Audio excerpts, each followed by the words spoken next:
All right. Hi, everybody.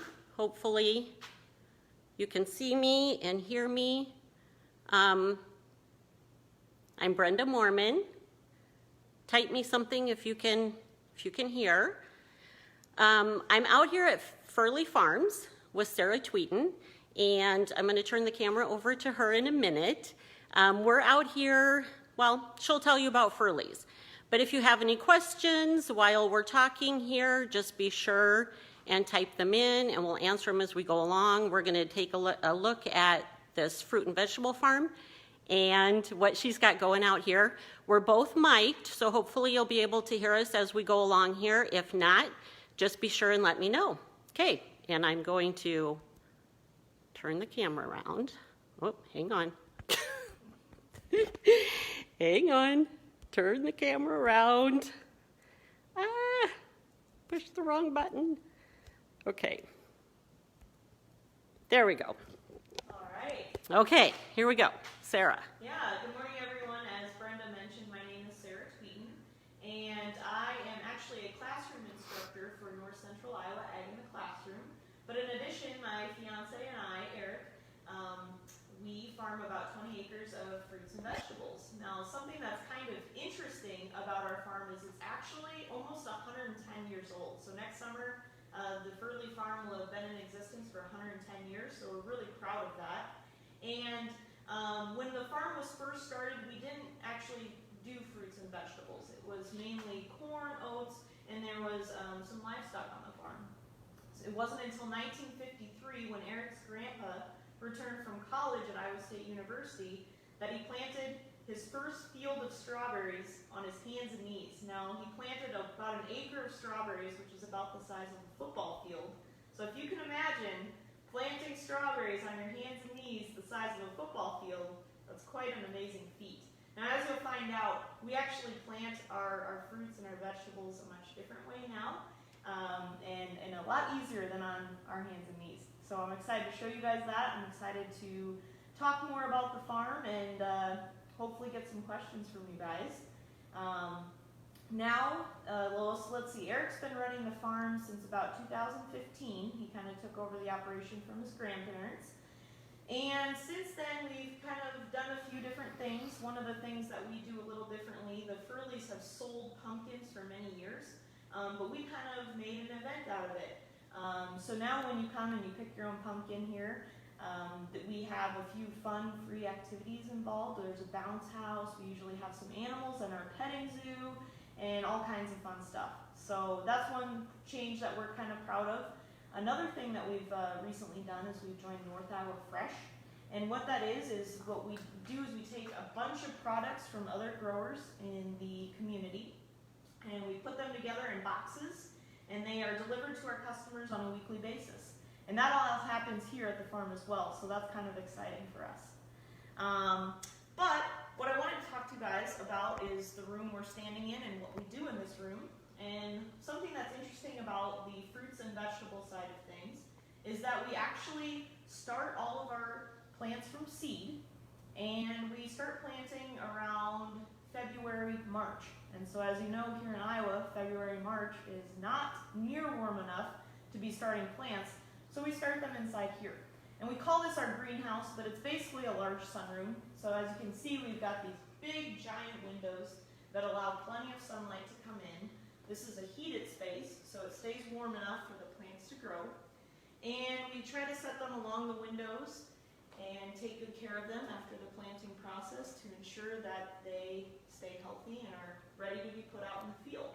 So after the planting process takes place, there's still a lot of work that needs to be done. So some of the things that I do, as you can see in this tray over here, the plants tend to lean toward the direction of the sun. So something that I do on a really regular basis is I turn the trays so that the plants are no longer facing the sun, and they can actually start to tilt the direction towards the sun again. And it kind of what it does is it helps strengthen the stem on the plants. So that's one thing I do. And then we also have to regularly water our plants. to make sure that they don't wither up and die. So we regularly water our plants, but it's also important not to overwater the plants as well. So we do that as well. So I thought I'd go ahead and step over here and I'll show you what we actually do to plant. So we've got a large variety of seeds that we use and a lot of different vegetables that we plant. These here are tomato seeds. Now, normally tomato seeds would be white in color, but you can see that these are blue. Now, the reason for that is that these are treated, what we call treated seed. And usually we treat the seed to protect it from insects or overly wet conditions. So it kind of just ensures that when we plant the seed, it has a better chance of germinating without any issues. And what we do when we're planting, now these seeds are extremely small, so sometimes what I'll even do is take a tweezers, pick one up at a time, and place it in this tray. Now the tray consists of individual cells, and we drop one seed in each cell. And they're put in a tray so that while we're handling the seeds, we can pick up the tray and move several plants at one time. Now, not all of our seeds, thankfully, are as small as our tomato seeds. These are pumpkin seeds, and they're actually the Cinderella pumpkins, and so those will actually develop into light green pumpkins, which are really fun at the pumpkin patch to pick out. But you can tell that we have all different sizes of seeds. Now, once they've finally been planted, we have them here in this tray, and what we do is we have a small walk-in cooler, and we put a space heater in there and heat it up to about 80 degrees. And we put the tray in that cooler and let it sit until the seeds have germinated, until they've popped up out of the soil. And this is watermelon, and actually, if you zoom in here, you can see the seed on top of the leaf. And what's happened is when the seed is in the soil and it gets moist, it will swell and crack and begin to germinate. And what's interesting is that that seed is actually still kind of hanging on to the leaf there, the whole of the seed. So now you know where it comes from.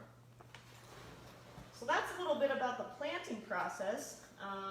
Now, how we actually transplant or move the plants from the cells into the soil is kind of an interesting process. Now, a lot of you, if you have gardens at home, you probably use a garden trowel and will dig a small hole and then carefully place the plant inside, cover it up, and water it. And that works great. But as you can tell, we have a lot of plants here at our farm, and so we need some sort of machine to kind of help us do that process. And we're going to show you that in just a little bit. But I want to show you what we do with the plants outside for a couple of days before we put them into the field. So I'll come and show you that.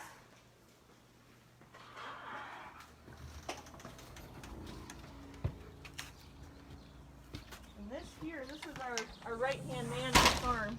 Hi, Pilot. The hard work. Yeah, this is Pilot. He likes to greet customers. So what we're doing out here is actually a process called hardening of the plants. So the plants have been in the greenhouse since, February, March. And so it's time to bring them outside and get them acclimated, get them used to being outside. And so we bring them out here, we put them on hay racks, and we just allow them to be outside. A lot of times if you take the plants directly from the greenhouse and put them right in the soil, it puts a lot of stress on the plants and they don't do very well.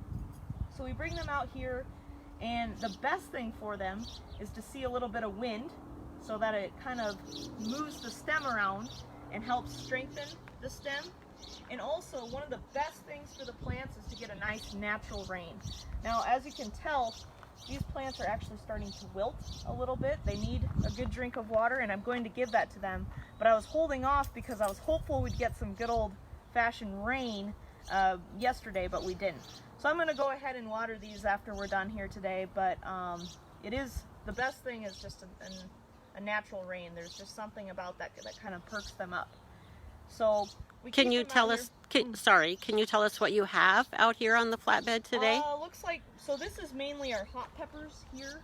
from about here. And then we've got tomatoes. And the tomatoes are extra thirsty, but I kind of have been trying to keep them that way because they've been growing really big, and because we've had such cool temperatures, we haven't been able to put them in the field, so I've been trying to kind of slow down the growth, and so I let them get pretty thirsty before I water them. But it's amazing. They really do bounce back well. They can survive a little bit of wilt, and give them some water and they perk right back up. So do you have a certain order that you like? What's the first plant you're going to put out in the field? It probably will be tomatoes this year, just because they are the biggest and we need to get them in the field. Sometimes if they get too big, they can't go through our transplanter, which you'll see in a bit. But it'll be tomatoes this year. Honestly, it kind of just depends on what needs to get out the door the fastest, what we plant first. But if we get, a few nice days in a row and we don't have any breakdowns, we can get all these plants planted in a matter of a few days. So, and we've got, so we keep pretty accurate records. We keep track of the date we plant, how much we plant, the variety that we plant, and let's see, off the top of my head, I know we're just over 10,000 plants that we planted by hand this year. So this spring, the weather has been a lot better than last spring. Mm-hmm. So you're talking about getting plants out now and putting them in the field. Do you remember what date it was when you started last year? I don't, but I think we were already done by this time last year, which is kind of backwards to a lot of farmers. We were able to kind of sneak out during a dry spell last year and get them in the ground. Whereas this year it's been dry, but it's been cool in the evenings, and these plants just can't withstand real cool temperatures. Just last week we got down to 28 degrees, and that would have easily killed off these plants. And so now that we're kind of in the clear for the temperature, we're looking forward to getting them out and getting them in the field. So when you're deciding when to take things out, it's totally by temperature and weather, not by date. Yeah, more so. Because like I said, and something interesting to note, a lot of farmers have crop insurance. And so if they plant, I think the date is April 15th, if they plant after that date and they lose a crop, they are insured and they'll get some money back for that. But we're such a small scale operation and do a specialty crop that there's not really crop insurance options available to us. So we really are more focused on, like you said, the weather and the temperature rather than the date, because if we lose it, then it's gone. Yep. Okay. So you've got mainly peppers and tomatoes out here. Mm-hmm. And how soon, did you say how soon you were going to be taking those out? Probably. Well, hopefully, depending on what the weather does, I know they're talking a chance of rain Saturday, so hopefully maybe first part of next week we'll be getting these in the ground. We do have to do some preparation of the field before we put them out. So we'll do some tillage. Well, we've already done some tillage. Eric just put on a pre-emergence herbicide, and what that is it kills all the weeds before we ever plant, so that we have a nice clear seed bed that we don't have to have the plants competing with weeds for nutrients and sunlight and things like that.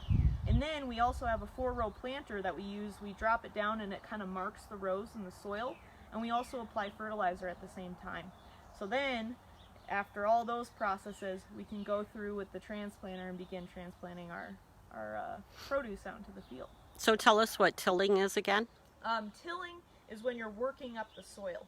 And so in this case we used a cultivator, and it kind of basically stirs up the soil and kind of levels it out, so it makes a nice flat, even seed bed for the plants to go into. So we have a question here. How do you market your produce? Oh, yeah, very good question. So we use this really sophisticated technology of popsicle sticks. We just buy them at Hobby Lobby, and he was wondering how you market? How you sell. Oh, who's your consumer? Yeah, sure. So our consumer or our sales are mainly on-farm sales. So the consumers will actually come to us and buy directly here. We've kind of transformed the garage into like a sales room area. We've got a cash register and a counter and everything in there. But a small portion of our sales also goes through North Iowa Fresh, which I talked a little bit about earlier in the video, where we actually put together a box of food every week and deliver it to the consumer. So that is a portion of the sales as well. Occasionally, if we have like an extreme surplus of items, we may participate in a farmer's market or Thursdays on Main or something like that. But majority of the sales are people coming directly to us, which is great. Okay, should we go? I was just going to show you guys, Sarah's got another empty hay rack here that she plans on filling up with more plants, right? Yep, well there's a few plants still in the greenhouse and on a shorter rack, so went and borrowed one from my parents, and I'll get the rest out later today and start getting them ready to go in the field.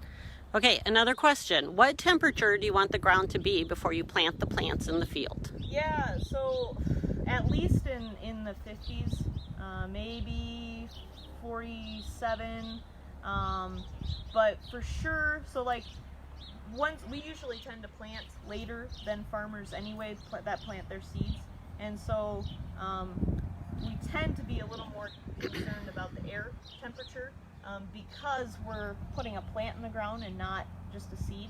But when we talk about air temperature, I would say consistently we want several evenings in a row where it stays below or above like at least 45 degrees air temperature.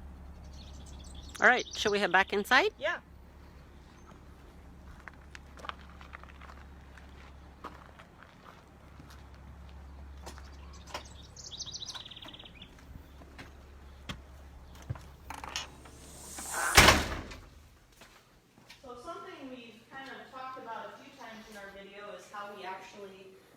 Transplant or move the plants into the field, and I think something that might be interesting to show you is how we actually take these plants out.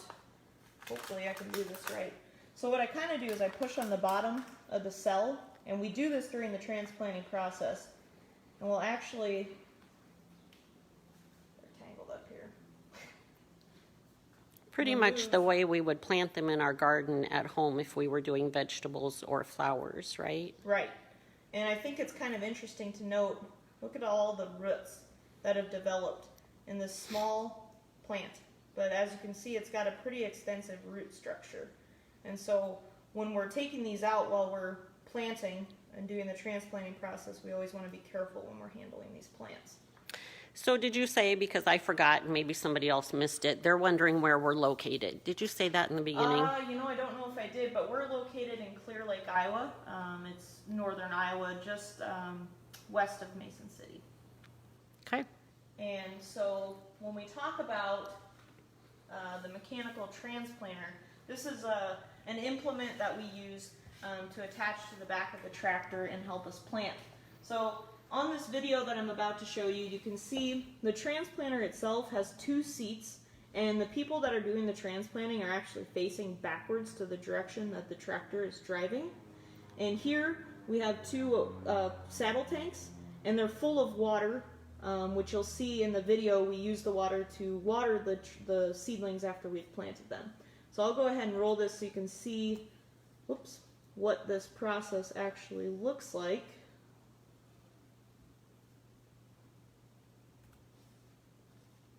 Now, you'll get to see what the people in the seats are doing, but what we're doing is we're planting 2 rows at a time, and you can see the water is being applied directly to the plants after they're planted. And that's the rows that we've already planted there. So, to give you an idea of what... She's going to show you a close-up now of this. This is actually Eric. Yep. And he's going to be feeding the plants, each individual plant, into the transplanter. And I'll stop talking so that that's you okay. can No, that's great. explain things. So in this case it's onions, but you'll get the idea here. So he's taking the plant and feeding it into the finger of the mechanical transplanter, and you can see the root of the plant sticking out.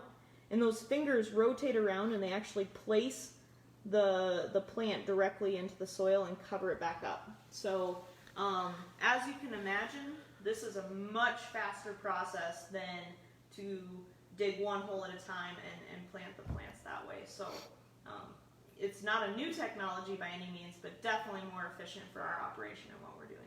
So how many employees do you have in the spring? Like, so you need 3 people basically for the planting process. Yep. Do you basically have the same, is it you and Eric and one other person? Do you have hired people do that? Yeah, it kind of depends on if I'm available or not, because I have a lot of irons in the fire at one given time. But we employ, during our strawberry season, about 30 to 35 employees, and a lot of them are younger people that it's their first job, and we just love that part, getting to know some of the younger members of our community and helping instill a strong work ethic in them. And then once strawberry season is over, we retain, anywhere between 5 to 6 employees that continue to work throughout the season, running the store, doing some picking of other produce, helping run the pumpkin patch, and we just have a really great crew, so it's very rewarding. So all the employees that you said you hire for strawberry season, it's their job to go out and pick? Yep, primarily their job is to go out and pick the strawberries. There are some mechanical harvesting methods available, but as you can imagine, it's very, very expensive and really only feasible for these giant strawberry farms, maybe in California. So we get the kids out there and they do a great job. And people can come out and pick their own strawberries too, Yep, right? people can still come out and pick their own strawberries. If they don't want to pick their own strawberries, we pick them for them. We just want everyone to get in on it. So do you want to show a little bit more about what are some of the other plants you have in the greenhouse still? Yeah, so we actually started these plants a little bit later. These are some watermelon and cantaloupe down this row. And mainly what's left in here now is our sweet peppers. So these are sweet banana peppers down here. And we've got, we've got 3 tables full of green bell peppers. So we should have plenty of those. And then along the wall, the only other thing that I didn't have room for the hay racks that is a hot pepper is the habaneros. Now habaneros are a really slow growing plant, so I thought, if they have to spend a few more days in here, it's not going to hurt them, so that's why I left them in here. Okay, so question. Knowing that you've grown up on a crop farm, what was the greatest learning curve on growing these types of fruits and vegetables? Oh man, well this is embarrassing to admit, but when I first met Eric and I went out to the field, I was like, I don't even know what a strawberry plant looks like. And we were pulling weeds, so I was like, ooh, I better get this right. But I think, just identifying a lot of different plants. My mom had a garden growing up. I would help when asked, but I didn't have a huge interest in it. And so coming to the farm, I just learned, a lot more about a wide variety of plants. Working on a corn and soybean farm, there's a lot of physical labor involved, but this especially is very labor intensive. A lot of times to control the weeds, we have to go out and hand pull because we don't have Roundup ready produce. So, it does get to be a lot of labor and a lot of work, but we really enjoy what we do. So.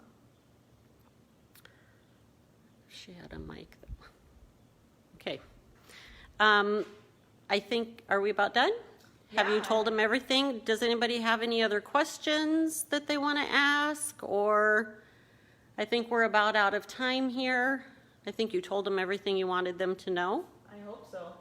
But All right. I just appreciate you guys kind of tagging along for the tour. I hope you learned something, and maybe if you live nearby, you can come on out and see what we got going on. Door's always open. Okay. Thanks, everybody.